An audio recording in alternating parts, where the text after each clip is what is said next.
Part 1.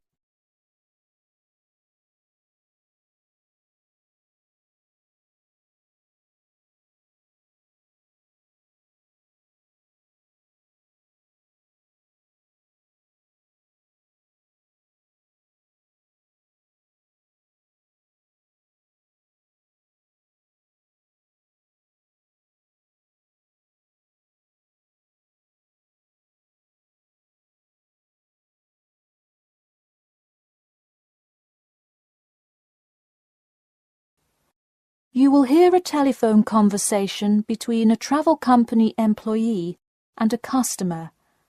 First, you have some time to look at questions 1 to 5.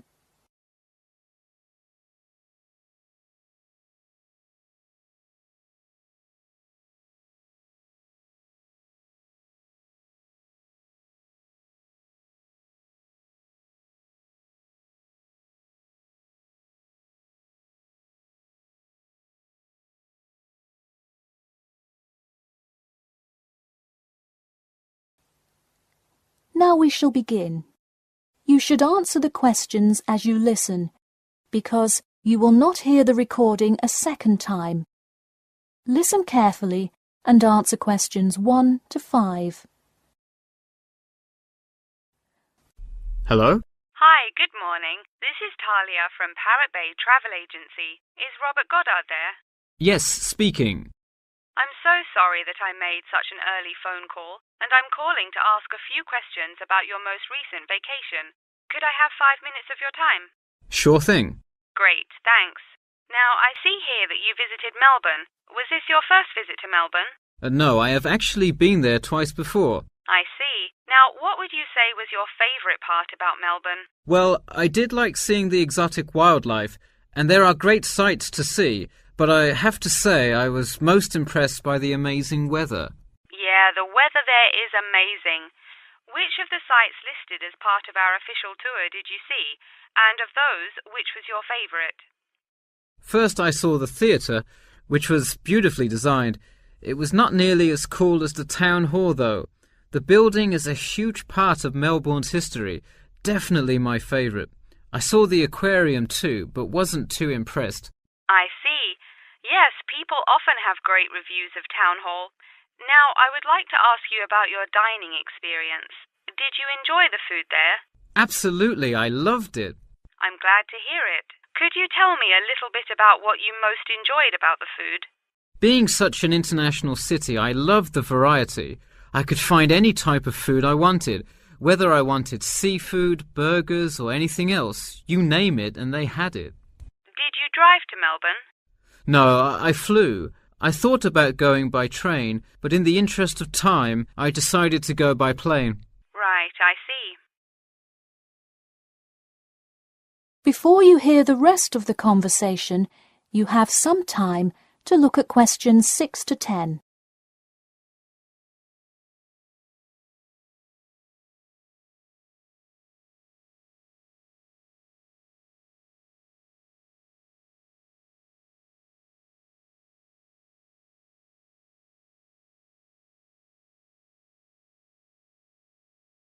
Now listen and answer questions 6 to 10. And would you mind telling me whether you are under 20, between the ages of 20 and 40, or older than 40? It would be nice if I was still under 20. My vacation probably would have been quite different. Actually, though, I just turned 41 last week. Oh, happy birthday. So, did you treat yourself and fly first class? No way. I would love to have a budget that high. I'm more in the mid-range income level. I wasn't always, though. I spent much of my life in a low-income household. I see. That answers my next question then, of income level. And what was the purpose of this visit? I had to go there on business a lot before and decided I would go there for tourism this time. I see. And what is your occupation? I am mainly a computer programmer. I also write for a travel magazine on the side, which is why I visited Melbourne before, but it's not my main source of income. I see. Wow, it sounds like you work a lot. Yes, I am very busy, which is exactly why I took a nice week-long vacation to Melbourne. I completely agree. Would you care to comment on your accommodation? My hotel was a good value. Staying in the city can get really expensive, so it was nice to find such a good price for the location and quality. I'm glad I didn't end up in some cheap motel in the middle of nowhere. I'm glad you didn't either. Well, thank you for taking part in our survey, and I'm glad you enjoyed your vacation. No problem. Take care. That is the end of part 1. You now have half a minute to check your answers.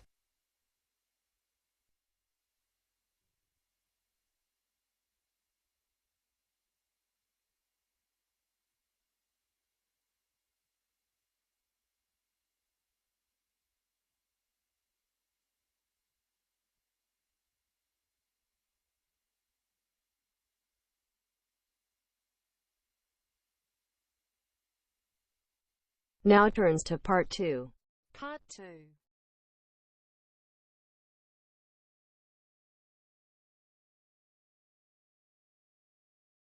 You will hear a talk about the main points of interest and the improvements made in the area. First, you have some time to look at questions 11 to 15.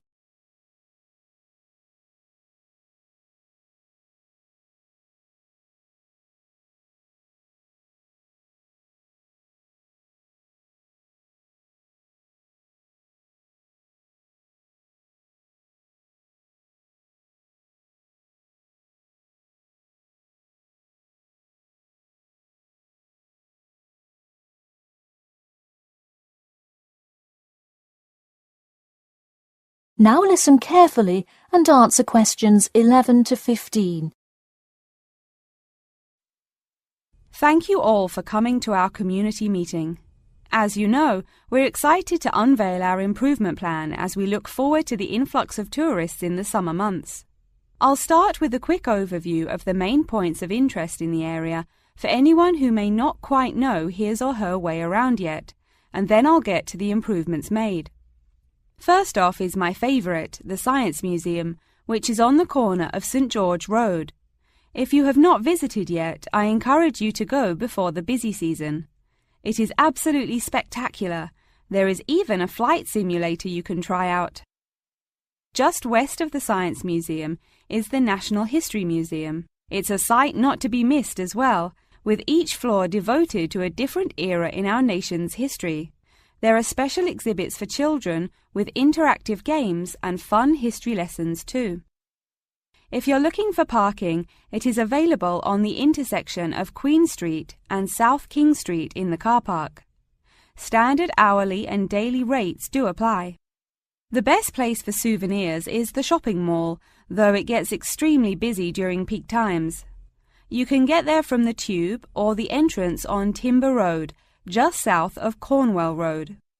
This area has students everywhere, usually from the primary school across the street from the shopping mall.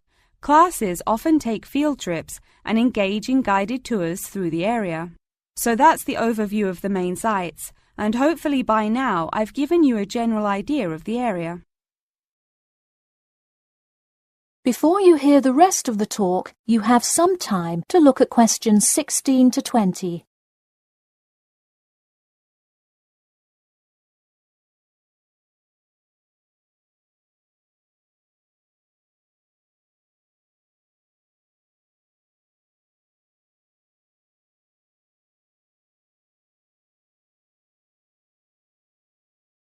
Now listen and answer questions 16 to 20.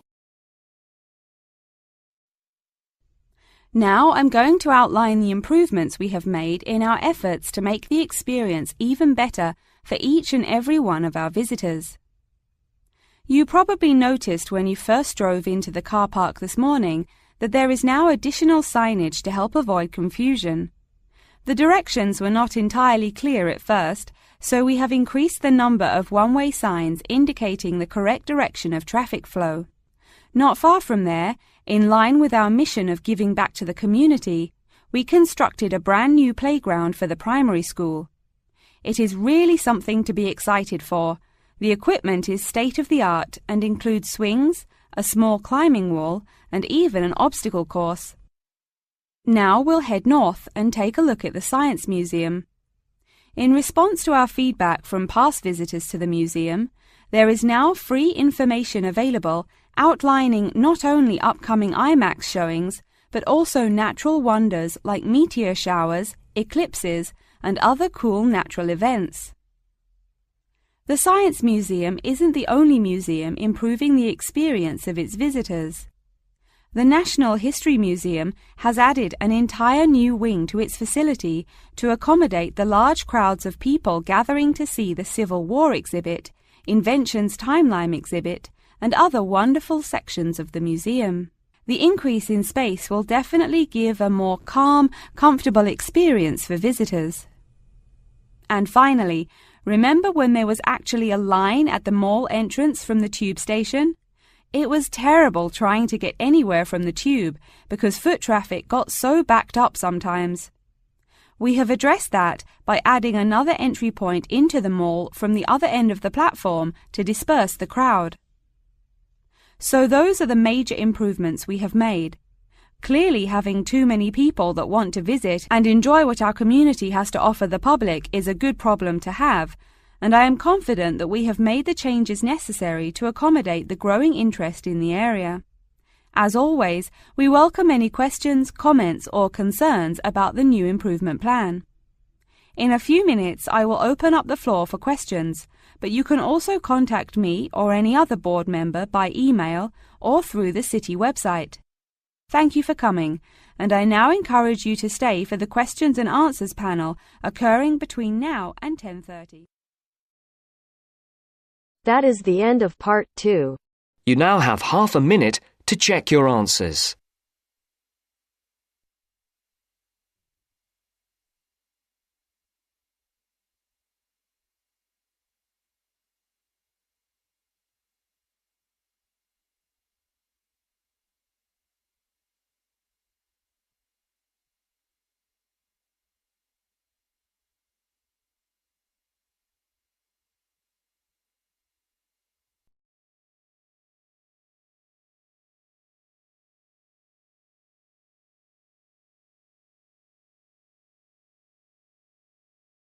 Now turns to part 3. Part 3.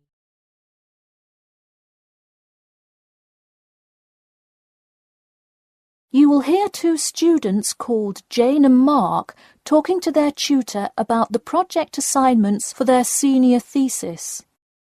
First, you have some time to look at questions 21 to 23.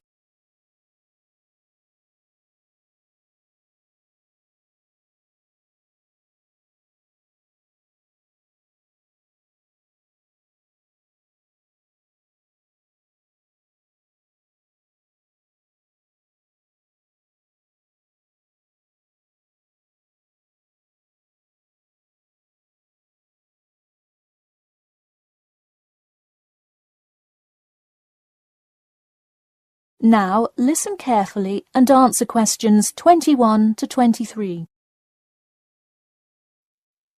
So, you were both given your project assignments for your senior thesis today, right? Yes, and we already have to submit our topics next week.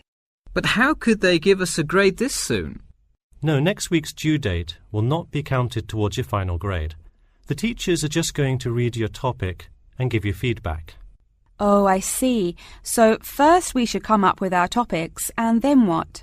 Well, once you know what you want to study, you need to think about how you'll study it. You need to decide on your research methods. The methods will be the main part of your paper. What about the results section? Well, I can give you feedback on that, but you will be the one carrying out an experiment, and thus will have to produce the results on your own. What I would like to do today is practice writing research papers before you even begin your report. I'll give you samples of old data from past experience, and you can practice writing results and drawing conclusions. I think that would be really helpful. Yeah, it sounds like a lot of extra work, but I'm sure it would make our actual project easier. You're exactly right. So let's get started. First, let's try this simple experiment on fruit flies. read the information, and then take 25 minutes to summarize a results and conclusion section. That's really important. Pay attention to the time limit. OK, does it still have to be 6,000 words? No, don't worry about that. What if we get off topic? I wouldn't worry too much. You'll have so much information to write about that it should be easy to stay on topic. Before you hear the rest of the talk, you have some time to look at questions 24 to 30.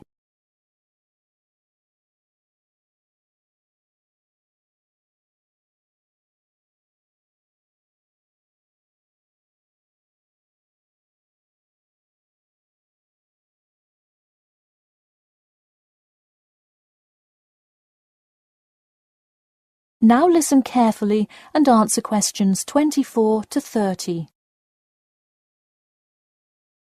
But what about other sources? Well, for this assignment, you can use the one from your textbook. In your actual paper, you should find old experiments that support your topic. So do we need to find different types of sources? For instance, should I be conducting lots of interviews to use in my paper? No, there's no need to conduct lots of interviews or anything like that. OK, I'm ready to get started. I'm still a little confused, though, on how we should format our paper. Don't worry about it for now, but on your final paper, make sure to pay attention to the format.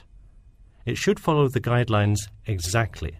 Oh man, I'm starting to understand why they give us all semester to do this. Are there any other small details like that we should know about? Not a whole lot. Make sure you provide 2 copies. One for your teacher, of course, but one for yourself as well. And of course, you know the due date, right? It's April the 11th, right? What? No, it's May 11th, right? Yes. The due date is May 11. Write it down. Oh, wow, yeah, I need to note it. Also, I'm having trouble finding information on my topic. What if I can't find enough good sources? It's all right to change your topic. Just make sure to do it before the beginning of April. Oh, really? Wow, I'm definitely going to change it then. Just make sure to write a note to your teacher letting him or her know. OK, so getting back to writing this sample paper, where do we start? Should I just explain the experiment and what happened? Well, you need to start with your hypothesis, what you think will happen, and then describe your procedure. Then you can write up the results and your conclusions. Oh boy, I don't know if I can handle any more instructions.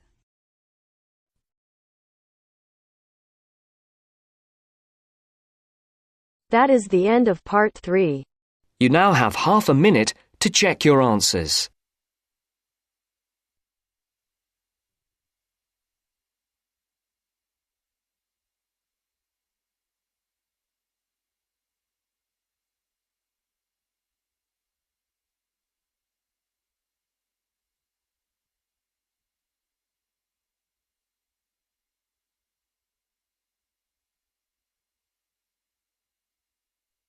Now turns to part 4.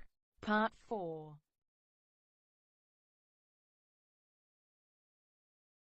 You will hear part of a lecture about factors you should consider when creating advertising materials and the effects they can have on your product sales. First, you have some time to look at questions 31 to 40.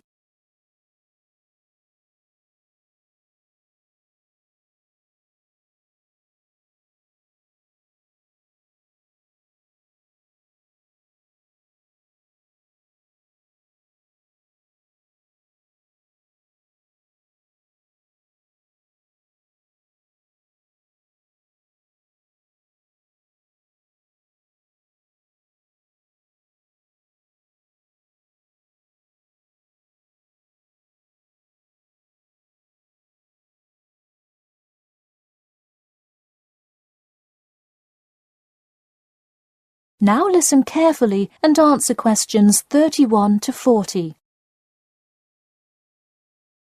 Hello class, and welcome back to Marketing Strategies. This week I will expand upon last week's lecture by talking about factors you should consider when creating advertising materials and the effects they can have on your product sales. Lesson 1. Limit your advertising to the geographic area of your target market. Though you may have a product that people want in a large area, the distance that customers are willing to travel is a significant factor in their choice of where to purchase that product. Take this example. If you're really hungry and decide you want a burrito, would you choose the restaurant that is a block from your apartment, or the one that is just as good, or even slightly better, across town? Of course, you'd pick the closer restaurant. Next, there's the method of communication to your target market. How do you decide among radio ads, TV commercials, flyers, or even word of mouth? While we often think of the visual presentation of ads, there's much more to advertising than the look. Studies show that consumers are much more likely to remember advertising slogans if there's also a sound plate. Did you know that your sense of smell is closely linked with memory? Think about Mandy's candy store up the road. Every time you walk past it, you can just smell the chocolate, right? I bet you can almost smell it now. Just mentioning the name brings about the smell memory and, in turn, a chocolate craving. What better way to sell chocolate bars? Obviously, sometimes appealing to the senses isn't the most practical way to advertise. For example, it's a good idea to come up with a marketing strategy that adapts to the product, especially digital products. The flexibility of this kind of products is extremely important, so it's very common for advertisers to form one single layout for all of their ads, the visual, the medium, even the majority of the content, and simply update the ad each time they come out with a new version. Remember, advertising is all about stirring up the right feeling in your potential customers, whether by stimulating the senses, appealing to the intellect, and so on. Once the customer experiences the ad, the important thing is his or her reaction. Someone could love the ad you made, but unless he or she considers buying the product, you've failed to get the reaction you were looking for.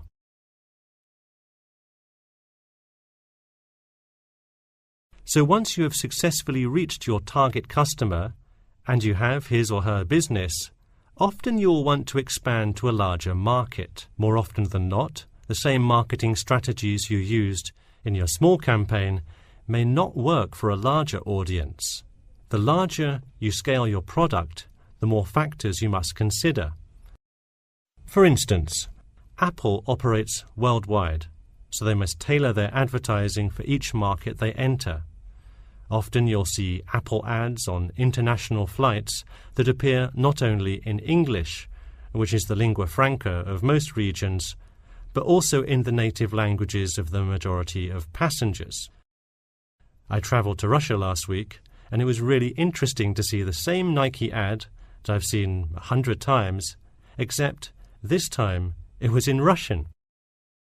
Okay, going back to the medium of the advertisement, even after choosing to create print ads instead of radio announcements, television commercials, etc., there is more to consider. If you print your ad in a newspaper, it will be read by a far different audience than if you print your ad in a popular magazine.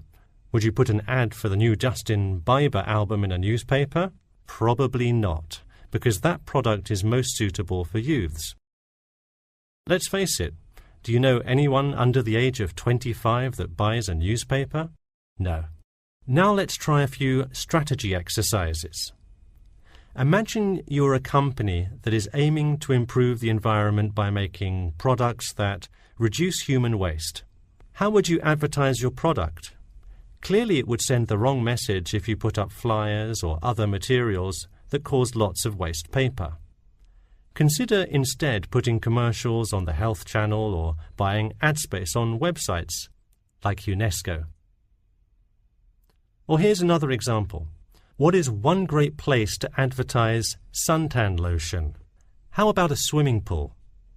It has the exact group of people that need the product. All right, one last thing. Let's say you're filming a commercial for a water filter pitcher. What would be good scenery to use for the background? Think about somewhere calm and relaxing with clean, fresh water. Can't you see how much more effective a commercial with the beautiful scenery and flowing rivers of a national park would be than, say, water dripping from a tap? So to wrap things up today, think about the geography of your target market, the type of marketing material you should use, and the most effective way to appeal to the customer in order to make a successful ad campaign. That is all I have for you today. Make sure to read through Chapter 8 for Monday if you have not done so already. Okay, now I'd be happy to answer any questions you may have. That is the end of part 4. You now have half a minute to check your answers.